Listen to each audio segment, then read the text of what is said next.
84 में माननीय कांसी राम साहब ने एक बहुजन समाज पार्टी बनाई।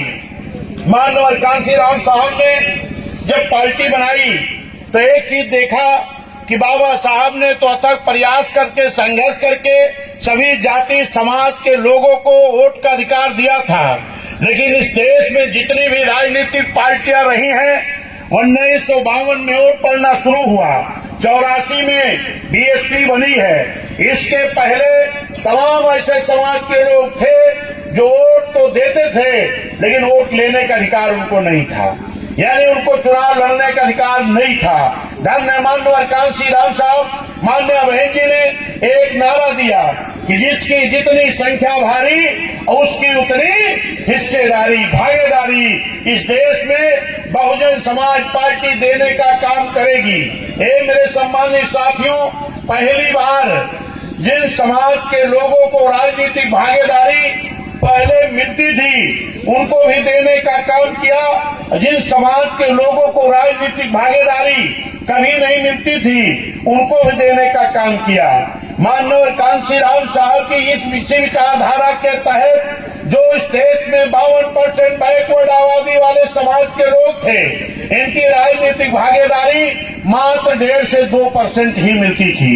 ये तो बाबा साहब की देन थी जो आरक्षण के बल पर हमारे एससी एसटी समाज के लोग तो चुनाव लड़ने का मौका पा गए, लेकिन जो इनकी बराबरी में रहने वाले पिछड़े समाज के लोग थे जो बाबा साहब की बात को साइमन कमीशन जब आया तो उस वक्त नहीं समझ पाए, वो लोग आरक्षण से वंचित रह गए।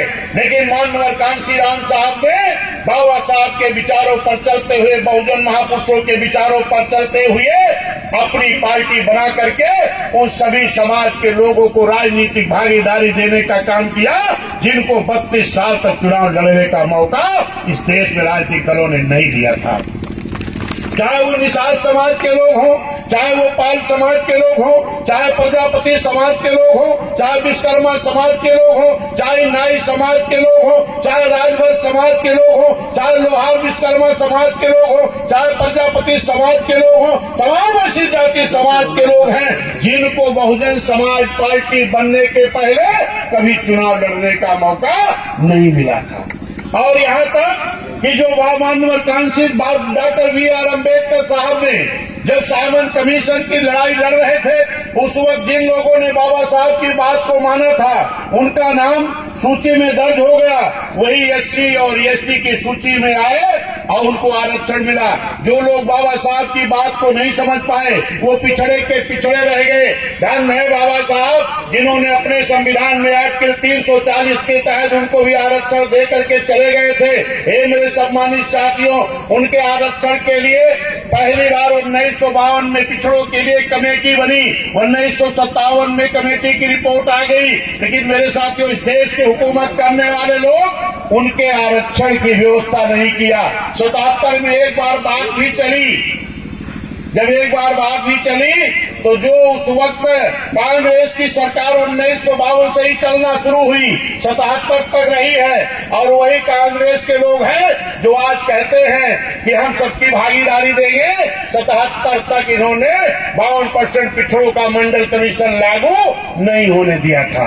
मेरे सम्मानित साथियों, 77 में जब एक कांग्रेस के खिलाफ मोर्चा बना, एक बड़ा गठबंधन बना, इन गठबंधन के लोगों ने कहा कि हम मंडल कमीशन लागू करके हम पिछड़ों को आरक्षण दे देंगे।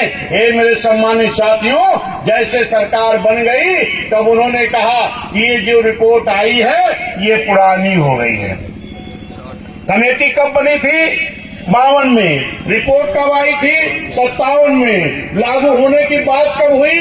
77 में। अगर इस देश की वो आई हुई कमेटी पुरानी हुई तो इसका जिम्मेदार कौन था? यही कांग्रेस पार्टी के लोग थे।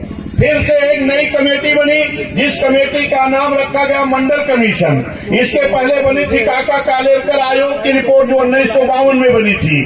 फिर नई कमेटी बनी मंडल कमीशन, ये भी नहीं लागू हुई। फिर 89 में पहली बार उत्तर प्रदेश में 3 सांसद जीत करके आए। बिजनौर से बहन कुमारी मायावती जी, पंजाब से हरभजन सिंह लाखा जी, आजमगढ़ से रामकृष्ण यादव जी। और जब मान्यवर कांसीराम साहब ने बहन जी से कहा कि अब पार्लियामेंट तब तक नहीं चलनी चाहिए जब तक कि पिछड़ों का मंडल कमीशन लागू नहीं हो जाता। मान्यवर कांसीराम साहब वोट क्लब बोर्ड पर रैली करना शुरू किए। जब बड़ी रैली हुई, आंदोलन हुआ, तो उस वक्त सरकार थी माननीय बीपी सिंह जी की, और उनके उप प्रधानमंत्री थे चौधरी देवीलाल चौटाला जी। चौधरी देवीलाल चौटाला जी माननीय कांसीराम साहब के पास आते हैं और कहते हैं बहुत बहुत धन्यवाद, आप तो पिछड़ों की लड़ाई लड़ रहे हो। माननीय कांसीराम साहब ने कहा आप तो पिछड़े समाज में पैदा हुए हो, आपको इस लड़ाई में मेरे साथ खड़ा होना चाहिए। चौधरी देवीलाल जी ने कहा अगर मैं आपकी लड़ाई में खड़ा हो गया तो कहीं ऐसा ना हो कि राजा बीपी सिंह हमको प्रधानमंत्री की कुर्सी से हटा दे। माननीय कांसीराम साहब ने कहा अगर पिछड़े होके पिछड़ों के साथ नहीं खड़े होगे तब भी आप इन कुर्सियों से हट जाओगे। जब ये बात चौधरी देवीलाल जी सुने, उन्होंने कहा भी हम दिल्ली में पहुंच करके एक प्रेस कॉन्फ्रेंस करेंगे। ये बात बीपी सिंह जी को खबर लगी तो उन्होंने माननीय कांसीराम साहब मान्या बहन जी को बुलाया कि अपना आंदोलन बंद करो, जो आपकी मांग है वो हम पूरा करने के लिए तैयार हैं। ये मेरे सम्मानित साथियों, उसी वक्त उस बीपी सिंह सरकार को ये भारतीय जनता पार्टी का भी समर्थन था। भारतीय जनता पार्टी को जब ये पता लगा कि बहुजन समाज पार्टी के दबाव में बीपी सिंह जी 52% पिछड़ों को आरक्षण देने जा रहे हैं, तो वही भारतीय जनता पार्टी ने बीपी सिंह जी से कहा कि अगर आप पिछड़ों का आरक्षण मंडल कमीशन बहुजन समाज पार्टी माननीय कांसीराम साहब मान्या बहन जी के दबाव में अगर आपने दे दिया तो आपकी सरकार से समर्थन वापस लेके आपकी सरकार हम गिरा देंगे। किसने कहा? किसने कहा? भाजपा के लोगों ने। ये कौन सी भाजपा?